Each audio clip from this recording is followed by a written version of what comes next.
Empecemos Ya, por pues. la hora. Ya. Bueno, comenzamos entonces.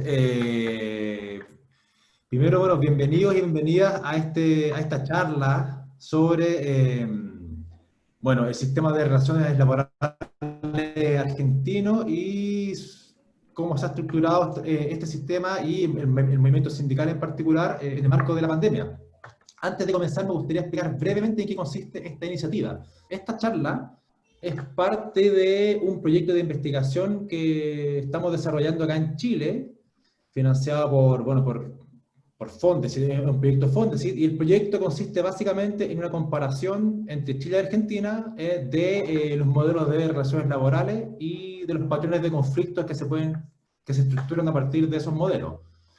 Hoy día tenemos el honor de presentar a dos grandes invitadas que yo conozco hace un par de años, que han desarrollado un trabajo muy interesante y bastante similar a lo que nosotros estamos desarrollando acá junto al equipo de investigación, pero en Argentina.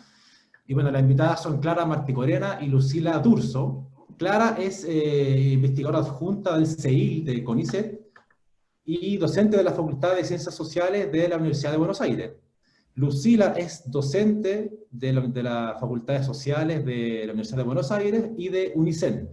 Ambas han desarrollado investigación por bastante tiempo sobre temas de bueno, relaciones laborales, sindicalismo, estrategias sindicales, y por lo tanto van a hacer un gran aporte en esta conversación de hoy día, especialmente por el punto de contraste que yo creo que es interesante hacer respecto a cómo los sindicatos han respondido a la crisis, bueno, a la crisis de la pandemia y a la crisis que ya se está generando, a la crisis económica que se está generando producto o como efecto de la pandemia. Entonces, la modalidad de esta charla o de este seminario va a ser la siguiente. Las invitadas, Lucila y Clara, van a presentar por alrededor de 40 minutos los aspectos centrales bueno, del sistema de relaciones laborales argentino. Luego de eso, ¿Mm? Bueno, luego de eso van a haber preguntas que ustedes van a poder hacer y vamos a iniciar una conversación. Si ustedes tienen alguna pregunta durante la presentación, pueden escribirla en el chat y Valentina va a estar ahí atentamente anotando las preguntas y coordinando todo. Eso. Bueno, sin más preámbulo, entonces dejo la presentación de Clara y Lucila. Bueno, muchas gracias por la invitación. Nosotras nos organizamos, nos dividimos la presentación en estos 40 minutos. Y bueno, si les parece, voy a compartir un PPT para empezar. Es la primera vez que hago esto, así que espérenme un segundo.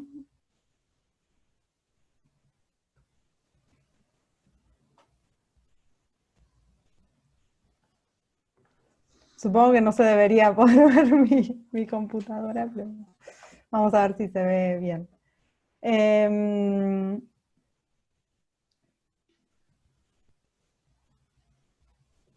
Ahí estamos. ¿Se ve? Sí. No, o sea, yo veo tu carpeta. La carpeta con los Tenés archivos. que tener, Clary, el archivo abierto en tu compu primero y después Ah, compartir eso. Entonces hay que bueno, ver. entonces, Igual se ve que trabajamos mucho juntas por lo que compartís. bueno, esperen entonces. Ya, acá está.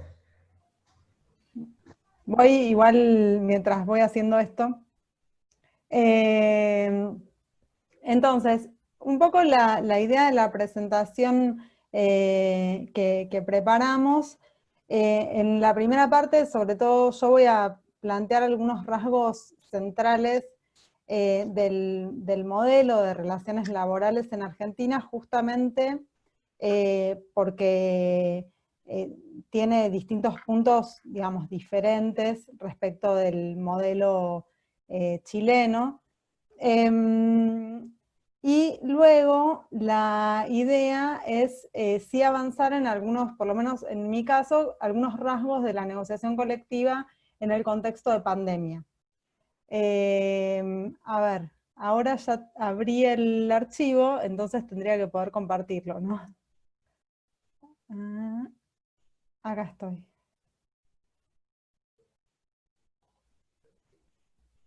Ahí sí. Sí. Ahí se ve. Sí, se ve. Y ahí se ve en pantalla Completa. completa. Listo. Bueno, entonces, algunos elementos principales que plantea o que se plantean en el marco de la pandemia en un contexto del capitalismo, ¿no? O sea, no es solo pandemia, sino pandemia en un contexto de capitalismo. Y en este marco, por un lado, una agudización de la crisis económica, en el caso de Argentina, una crisis económica preexistente, y al mismo tiempo una profundización de las condiciones de precariedad laboral, tanto por despidos, suspensiones y rebajas salariales, como por procesos de intensificación y extensión de la jornada laboral. Esto afecta diferencialmente a los distintos colectivos de trabajadores, los trabajadores esenciales, no esenciales, los que tuvieron que reconfigurar su tarea a la modalidad virtual desde la casa, donde hay también un solapamiento de las tareas de producción y reproducción, y la exposición a justamente riesgos vinculados a la salud, porque no hay, en muchos casos, los trabajadores no cuentan con los equipos necesarios, con las condiciones necesarias en el marco del COVID.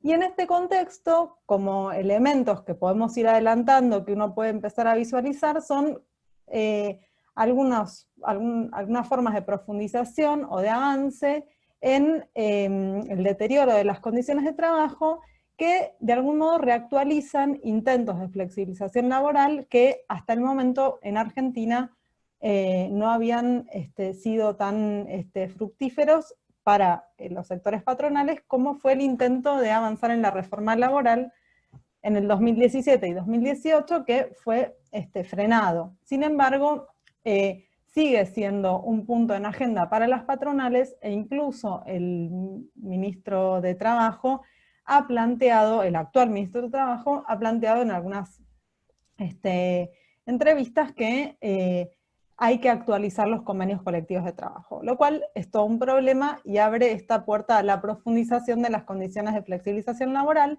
que en el marco de la pandemia encuentran, digamos, un motivo adicional, o por lo menos las patronales quieren aprovechar este contexto para avanzar en distintas condiciones.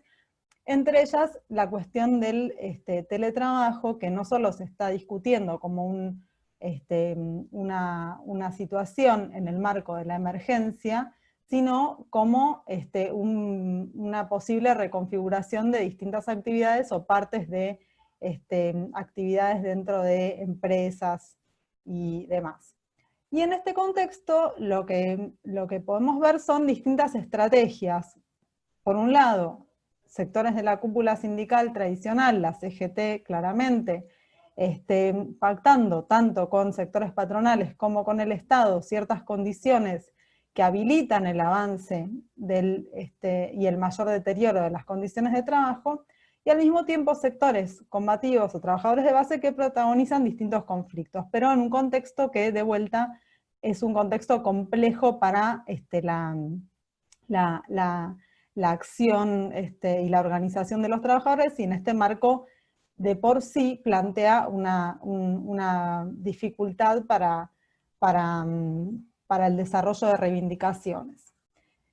Algunas características del modelo sindical argentino para también ubicarnos y contextualizar cuáles son los rasgos principales. Por un lado, que hay una organización sindical con personería gremial por rama de actividad. Hay otras organizaciones sindicales, pero que son simplemente inscriptas, y que por lo tanto, si no poseen la personería gremial, no representan o no pueden representar a los trabajadores en por ejemplo, las mesas o los procesos de negociación colectiva. La personería gremial es otorgada por el Estado al sindicato más representativo de la rama, que es el que posee más afiliados. Este sindicato que posee personería gremial es el que puede administrar las obras sociales, y el modelo sindical contempla la representación en el lugar de trabajo, pero es un modelo entonces agregado por rama de actividad, y en principio donde no habría competencias sindicales, es decir, en principio en términos de modelo no puede haber dos sindicatos con personería gremial en la misma rama o en el mismo sector, o por lo menos arrogándose la representación en un mismo ámbito. Esto ha sido cuestionado por OIT, bueno, tiene varios cuestionamientos, pero no voy a entrar ahora en eso. Y la negociación colectiva, bueno, participa el sindicato con personería gremial, la negociación tiene un carácter erga omnes, que quiere decir que se aplica a todos los trabajadores más allá de que estén afiliados al sindicato o no, o sea, todos los trabajadores del sector donde ese sindicato actúa o que está comprendido por la representación de ese sindicato. El principio de ultraactividad, que justamente lo que implica es que una vez vencida una negociación, esas cláusulas siguen vigentes hasta tanto las partes no celebren un nuevo convenio. Y la homologación por parte del Ministerio de Trabajo, ¿no? El Ministerio de Trabajo actúa como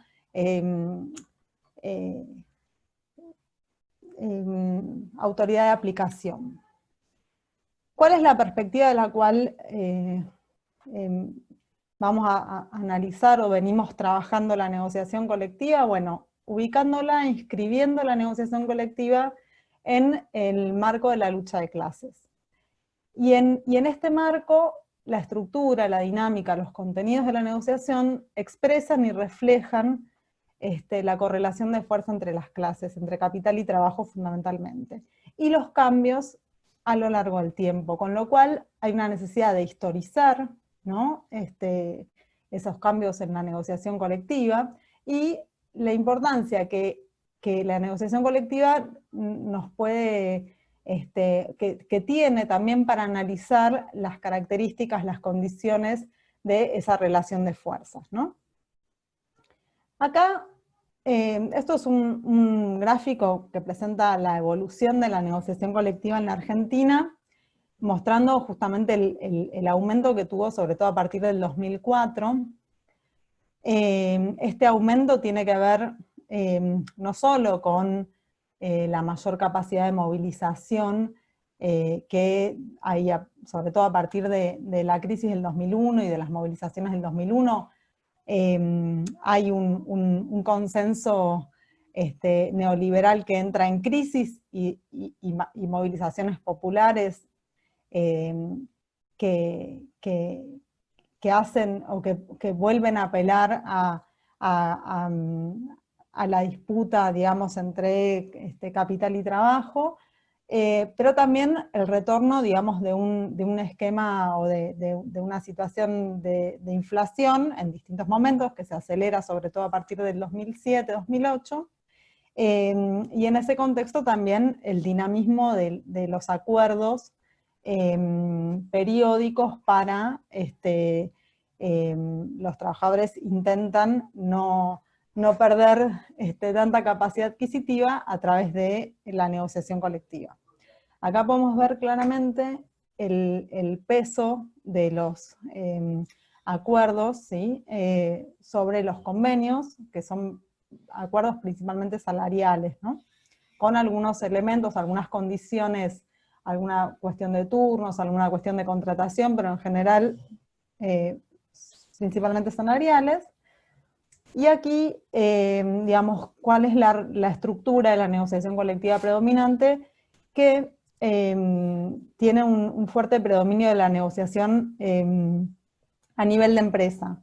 Acá una aclaración fundamental: los convenios que se celebran a nivel de empresa son celebrados por sindicatos de actividad, porque en Argentina los sindicatos de empresa están muy limitados por la propia ley, solo pueden existir en caso de que no haya otro sindicato de actividad en la rama, ¿no? Entonces, en realidad está muy limitada esa posibilidad. Los convenios o los acuerdos de empresa son firmados por organizaciones sindicales de actividad, ¿sí? Entonces, post-crisis del 2001, lo que vemos es preeminencia de negociaciones salariales, vemos un aumento, una mejora en la capacidad reivindicativa de los trabajadores. Obviamente estamos hablando de un periodo muy largo, con lo cual, por ejemplo, entre el 2003 y el 2015 hay distintos avances, pero también persisten condiciones consolidadas en la década del 90 vinculadas a la flexibilización laboral, fundamentalmente en cuanto a la organización del tiempo del trabajo y de las tareas. Esto no quiere, digamos, esto no implica que no haya sectores que hayan logrado poner en discusión la organización del trabajo, pero esto ha variado bastante en términos sectoriales y en términos de la estrategia sindical, ¿no? Y durante la ofensiva macrista, o sea, del 2015 en adelante al 2019, también ahí, digamos, si bien el gobierno de Cambiemos intentó avanzar sobre distintas condiciones laborales, lo cierto es que en el aspecto donde más avanzó, tuvo más que ver con el deterioro salarial, ¿no? Es decir, se disparó la inflación y las negociaciones colectivas en general no alcanzaban a cubrir los niveles inflacionarios, pero intentos de generalizar una profundización en la flexibilización laboral, en general quedaron bastante limitados a algunos acuerdos en algunos sectores, el sector petrolero, pero hubo sectores que lograron resistir, y entonces el avance o los objetivos planteados por el propio gobierno de Cambiemos tampoco logró el éxito que ellos mismos esperaban, ¿no? En el contexto de pandemia, obviamente las condiciones o los problemas del mercado de trabajo se agudizaron, y en cuanto a la negociación colectiva en particular, lo que tenemos por un lado son paritarias que están vencidas y que se encuentran postergadas, ¿sí? Como docentes estatales, negociaciones salariales que en principio, por los datos con los que contamos, no alcanzarían a cubrir la inflación proyectada este año, con lo cual habría una nueva pérdida del salario real este año. Y negociaciones por periodos inferiores que tendrían que reabrirse en esta segunda mitad del año. En estas condiciones, no solo no se podría compensar la pérdida salarial de los últimos años, sino que tampoco, sino que habría una nueva subida, una nueva caída salarial. Y en cuanto a los contenidos negociados, perdón, pero estas situaciones, bueno, acá están algunos aumentos salariales pactados en paritarias, y en cuanto a los contenidos de los acuerdos negociados, acá presentamos un análisis bastante general de los acuerdos negociados desde el comienzo del aislamiento social preventivo obligatorio en marzo, 20 de marzo, a julio de este año, del sector automotriz, comercio, construcción, gastronómicos, metalúrgicos, petroleros, sanidad, textiles y transporte de pasajeros. Y lo que podemos observar es la importancia que en estos acuerdos asumen las suspensiones y la negociación de prestaciones no remunerativas. ¿Qué es esto?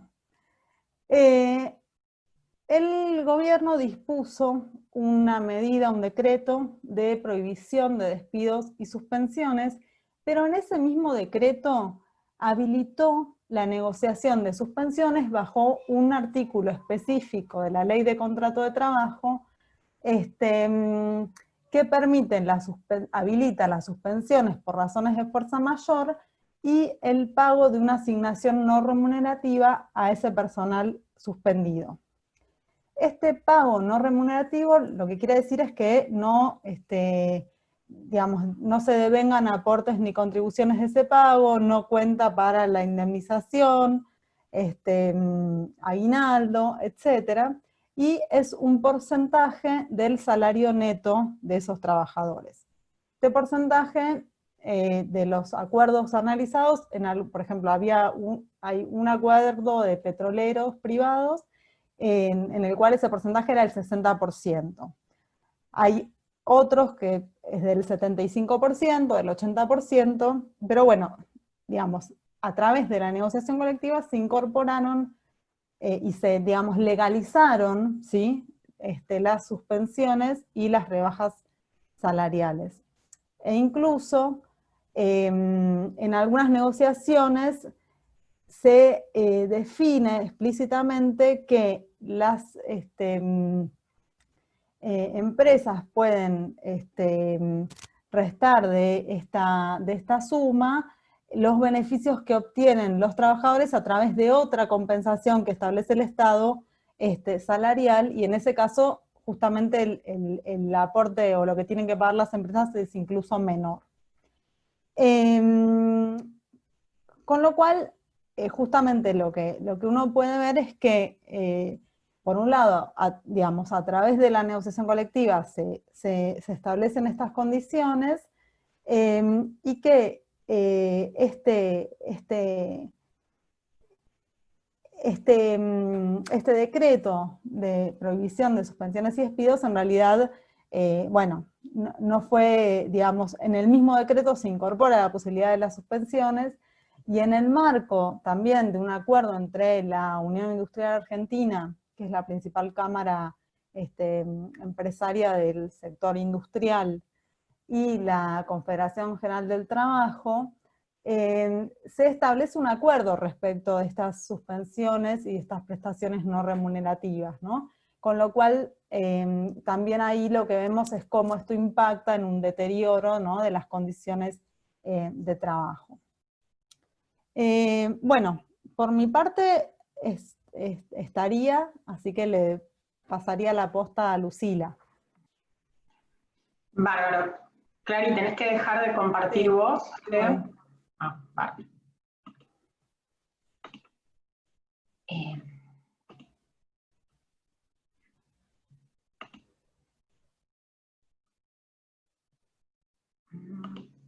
¿Ahí se ve?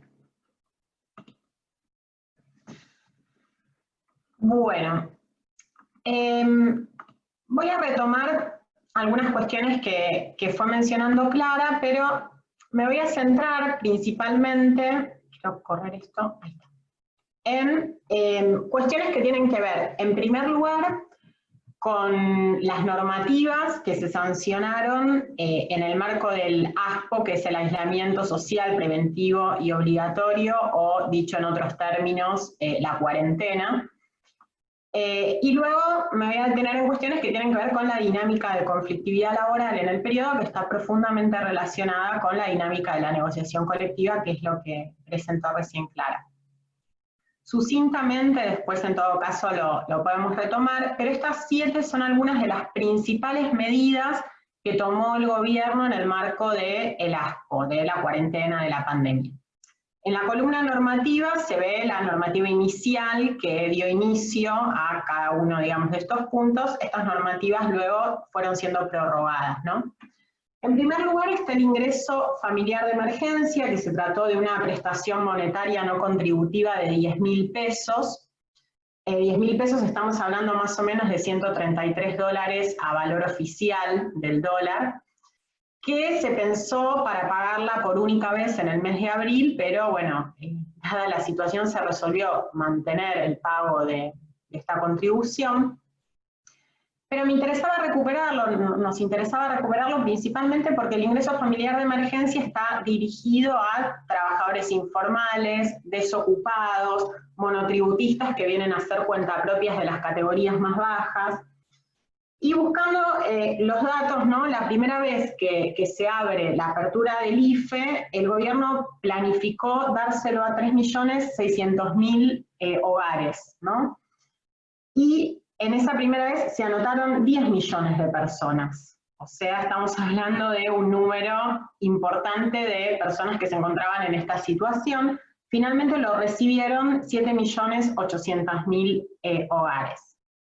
Otra de las medidas que adquiere relevancia tiene que ver con el pago de asignaciones estímulos para trabajadores de la salud y para las fuerzas de seguridad. En este caso se pagaron asignaciones de 5.000 pesos. Estamos hablando de $67 a valor oficial nuevamente. Menciono esto, por ejemplo, en el caso de los trabajadores de la salud, porque después vamos a ver que son unos de los principales actores que vienen impulsando reclamos por sus condiciones de trabajo, sus condiciones de precariedad, condiciones contractuales. En tercer lugar aparece el decreto de prohibición de despidos y suspensiones al que ya hizo mención Clara. En cuarto lugar, el programa de asistencia al trabajo y la producción. Este es un programa que comprende una serie, digamos, de medidas del gobierno que lo que hacen es financiar a aquellas empresas que en el marco de la pandemia están atravesando una situación de crisis.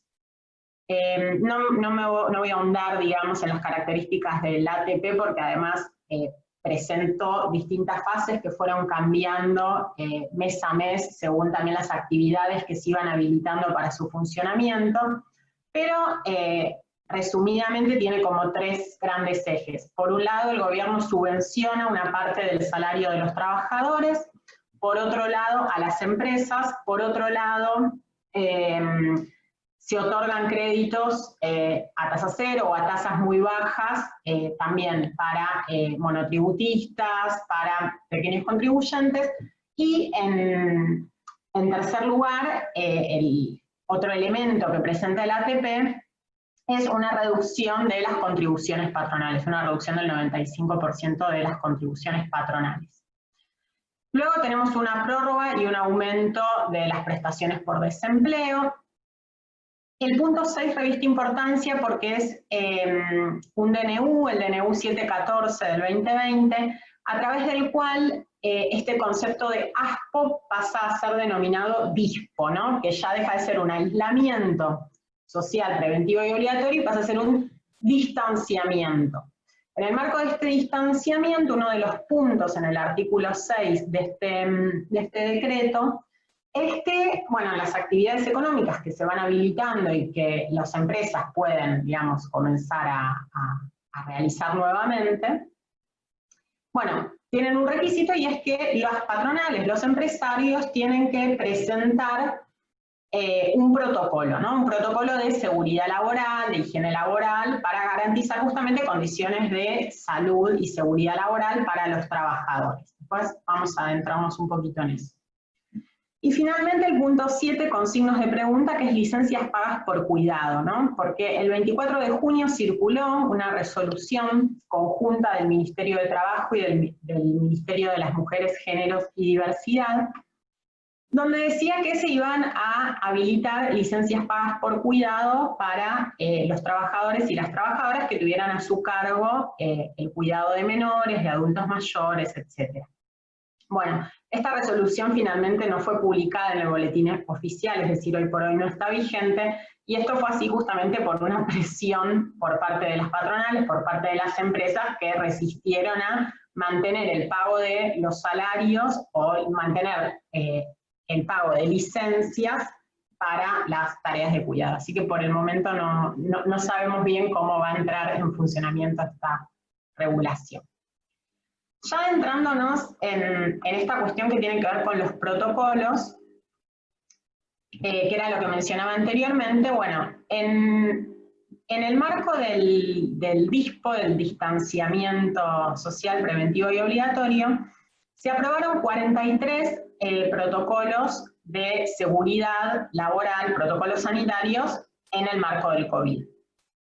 Un dato interesante es que de esos 43 protocolos, únicamente el 21% contó con participación sindical en la elaboración. Y esto es interesante porque habla también, digamos, del rol que efectivamente están pudiendo desempeñar las organizaciones sindicales y los trabajadores al momento de, digamos, estipular cuáles son las condiciones en las cuales vuelven a sus lugares de trabajo en este contexto tan complejo. Y vamos a ver que esto reviste importancia porque efectivamente una de las principales causales de los conflictos laborales en este contexto es justamente la denuncia de condiciones de trabajo que son sumamente inseguras y riesgosas para los trabajadores y las trabajadoras. De estos 9 protocolos que tuvieron participación sindical, 7 corresponden a la industria manufacturera, y en ese sector se destaca la presencia de la UOM, que es la Unión Obrera Metalúrgica, que es un sindicato que tiene bastante bien estructurado su comité de seguridad e higiene laboral en los lugares de trabajo, entonces logró articular con mayor facilidad una intervención en la discusión de estos protocolos, y ahí mencionamos en el slide, bueno, en qué protocolos efectivamente participó la Unión Obrera Metalúrgica. Son bicicletas electrónicas y electrodomésticos, metalurgia, maquinaria y equipos, y motos. Ya adentrándonos en, perdón, quiero cerrar, ahí está, en cuestiones que tienen que ver con la conflictividad laboral. Para hacer este análisis nos basamos en un relevamiento del Observatorio del Derecho Social de la CTA Autónoma, y al sistematizar esa información se ve que hay 6 motivos principales de los conflictos laborales.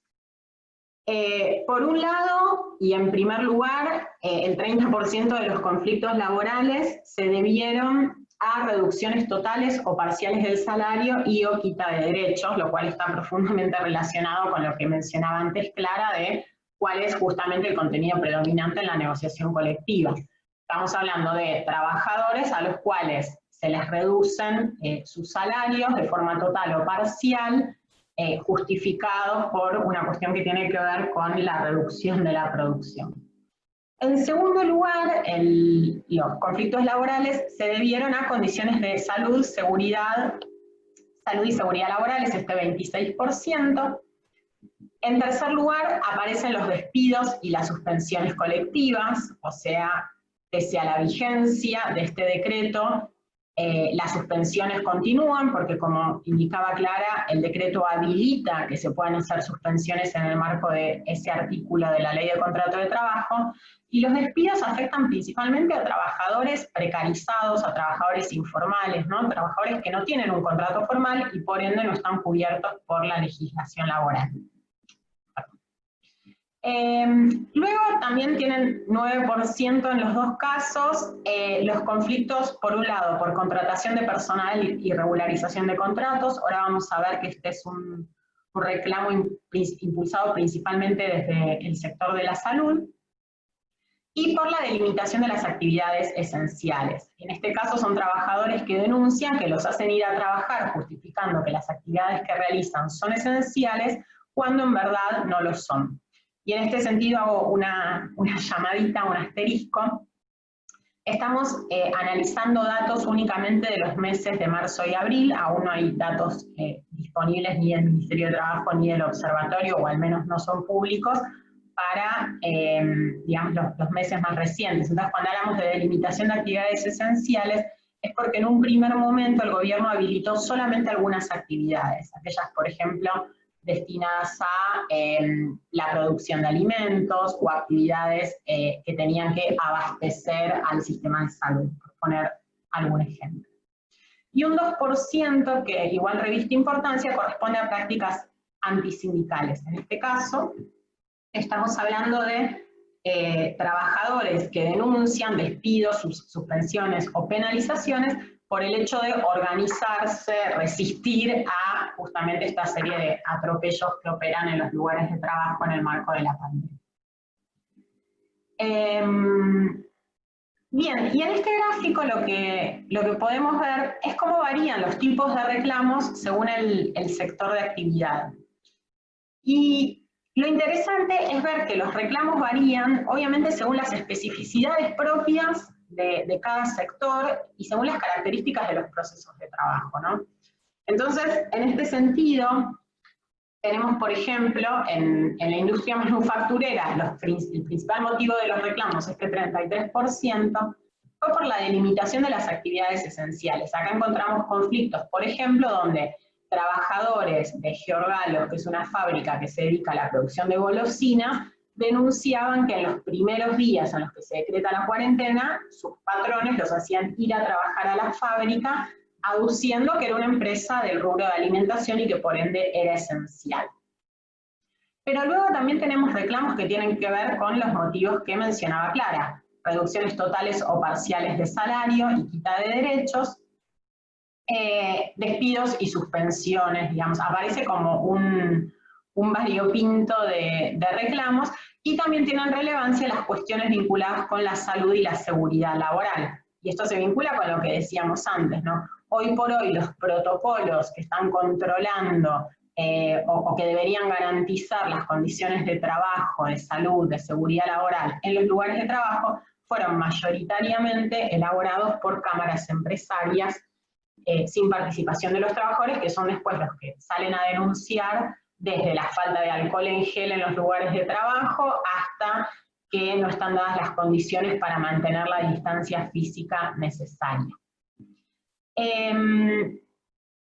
Avanzo con un ejemplo más de las particularidades sectoriales, en todo caso luego lo podemos retomar en el momento de debate, de preguntas, pero las características que asume la conflictividad laboral en el sector salud son interesantes. Me parece que acá la pandemia está poniendo de manifiesto que el sistema de salud en nuestro país se sostiene en gran parte en base a la explotación y a la precariedad de los trabajadores.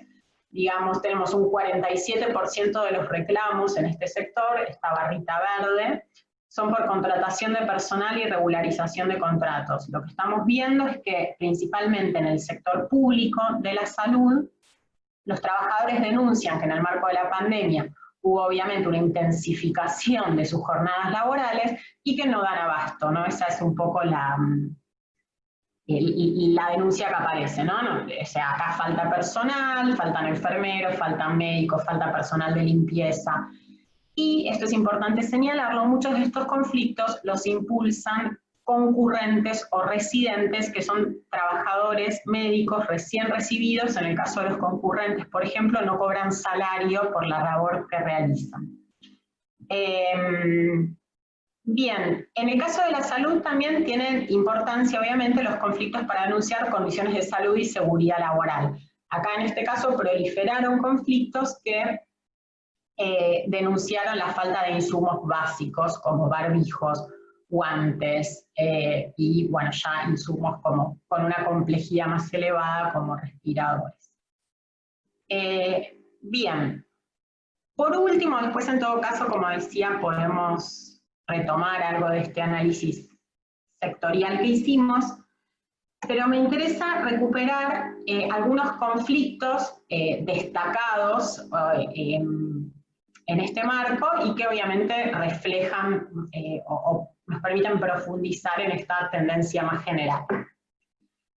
Entonces, en este marco tenemos, por ejemplo, un conflicto. Yo estaba buscando un conflicto de los trabajadores de Coto, que es un supermercado, una cadena de supermercados muy grande de acá, y de repente empezaron a aparecer un montón de conflictos en las distintas sucursales de este supermercado. Pero uno de los primeros conflictos se dio en la sucursal del barrio de Once, de la ciudad de Buenos Aires, donde los trabajadores denunciaron que la empresa les había ocultado información sobre un trabajador contagiado, ¿no? Frente a esto, los trabajadores se autoconvocaron, se movilizaron a la sucursal, el delegado de la sucursal participó de la movilización, pero no de su organización, y ante la movilización de los trabajadores, el sindicato interviene y llega a una instancia de negociación con la empresa, a partir de la cual lograron que, bueno, no solo se aísle al trabajador contagiado, sino a los 55 trabajadores de la sucursal que habían estado compartiendo espacios de contacto estrecho, como puede ser el comedor, como puede ser el baño del lugar de trabajo, con el trabajador contagiado. Otro conflicto que fue relevante fue el de los trabajadores del Hospital Ramos Mejía, que reclamaron por equipos de protección ante el coronavirus. En este caso se trata de un establecimiento donde el sindicato tiene un nivel de organización sindical ya desarrollado desde hace más tiempo, con delegados sindicales por sector, y en este caso lo que se observa es que el reclamo lo impulsa directamente el sindicato a través de los delegados en el lugar de trabajo para exigir justamente la provisión de insumos, para denunciar que estaban, digamos, comenzando a aparecer los primeros contagios. Esto estamos hablando de un conflicto del mes de abril. Luego un conflicto del sector industrial, que me parece que es muy relevante, fue el conflicto, una serie, digamos, de conflictos que se dieron en FATE. FATE es una fábrica, una empresa que produce neumáticos, y FATE tiene una particularidad, y es que el sindicato es el SUTNA, que es el único sindicato industrial dirigido, liderado por la izquierda, ¿no? En el ámbito de la industria. Y acá lo que se ve es que el sindicato, en un primer momento, resistió a la apertura de la actividad, diciendo que la producción de neumáticos no es esencial. En el momento en el que se habilita la industria automotriz, bueno, al ser una empresa que provee a la industria automotriz, FATE comienza a operar con turnos mínimos. Y ahí lo que el sindicato empieza a denunciar es, bueno, queremos entrar a la fábrica para ver que efectivamente se estén cumpliendo las condiciones de trabajo del protocolo que elaboró la Cámara Empresaria, en el cual no pudimos participar en su elaboración. Entonces ahí denuncian justamente esta ausencia de participación sindical en la elaboración de estos protocolos y en el control del funcionamiento de estos protocolos. Y un dato interesante es que FATE lleva adelante un conflicto en mayo, esta foto es del mes de mayo, donde movilizan al Ministerio de Trabajo. Se ve que son pocos trabajadores porque justamente las movilizaciones de trabajadores que hay se intenta respetar, digamos, o cuidar la salud y las condiciones de los trabajadores en lucha. Pero lo que se observa en esta movilización, o el motivo de esta movilización, era justamente denunciar que la empresa les estaba queriendo recortar el salario a un 75% en el marco de estos acuerdos que mencionaba Clara, y lo que el sindicato manifiesta en el conflicto es que la empresa no había tenido pérdidas de su facturación, entonces que no tenías por qué reducirle el salario a los trabajadores, ¿no? Un dato es que bueno, justamente la empresa tiene que dar pruebas y mostrar que efectivamente está teniendo una caída en su producción. Finalmente, los trabajadores de FATE consiguen a través del sindicato que se les pague la totalidad del salario.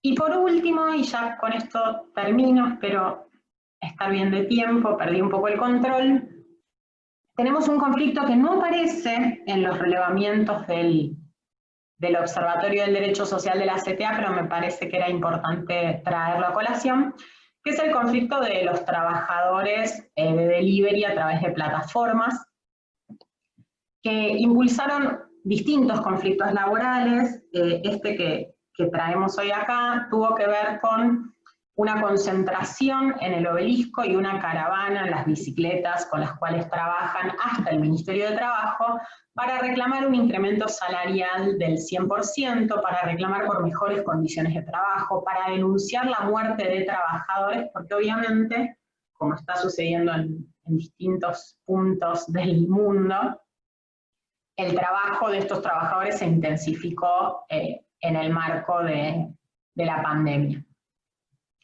Y algo para señalar es que posterior a esta movilización, que fue muy masiva, esta movilización además estuvo acompañada por un paro de 6 horas. En la legislatura porteña se aprueba un proyecto para regular este trabajo. Hay todo un debate en torno a si el trabajo de plataformas hay que regularlo dentro del régimen laboral vigente o si hay que inventar y pensar una legislación nueva. Estos debates ya se venían dando en la prepandemia y la pandemia parece haberlos acelerado. En este contexto, la legislatura porteña aprobó un proyecto de una ley que tiene la particularidad de que regula únicamente cuestiones que tienen que ver con la seguridad vial de estos trabajadores. Dicho en ejemplos, bueno, que tienen que tener un casco, cuánto es el tiempo de descanso que tienen que tener entre un pedido y otro, pero es una ley que no dio respuesta a ninguna de las demandas que están llevando adelante esos trabajadores, que tienen que ver justamente con que es una relación laboral encubierta y con que no son trabajadores autónomos que controlan sus tiempos y su jornada laboral, sino que hay empresas detrás de este entramado organizando, dirigiendo, coordinando, controlando el proceso de trabajo. Bien, hasta aquí, entonces, la presentación. Quiero dejar de compartir, ahí está. Y señalar, o sea, que lo que se observa en lo que fuimos presentando es que efectivamente en este contexto hay un avance por parte de las empresas fundamentalmente, pero que está legitimado por el tipo de regulaciones de las relaciones laborales, y que esto es posible porque, digamos, estaban dadas las condiciones para que esto sucediera, ¿no? Con todo esto que fue explicando Clara en términos de cuáles son las características de la negociación colectiva, cuáles eran los contenidos que se venían negociando, en qué contextos, en qué condiciones. Sin embargo, lo que se observan son diferentes estrategias. Yo no lo mencioné, pero en el caso de los trabajadores de plataformas, por ejemplo, se han organizado sindicalmente en APP y ATR, que son dos organizaciones sindicales que, si bien no cuentan con la personería gremial, esa que mencionaba Clara, ese reconocimiento del Estado, sí les permite organizarse, desarrollar un proceso de lucha, hacer un paro y disputar justamente su intervención y su participación en los debates que tienen que ver con las formas de regulación de su trabajo. Así que bueno, lo que se ve es eso, digamos, un avance sobre las condiciones salariales, sobre las condiciones de trabajo, sobre las condiciones de vida, y al mismo tiempo que se van desplegando distintas estrategias que en muchos casos logran ser contenidas por las dirigencias sindicales, pero en muchos casos obviamente logran desplegarse en los lugares de trabajo, en la calle. Bien, hasta aquí entonces nuestra presentación. Y nada, abrimos, no sé, a preguntas. Pablo, ya te pasamos a vos la posta. Muchas gracias, Lucila. Muchas gracias, Clara.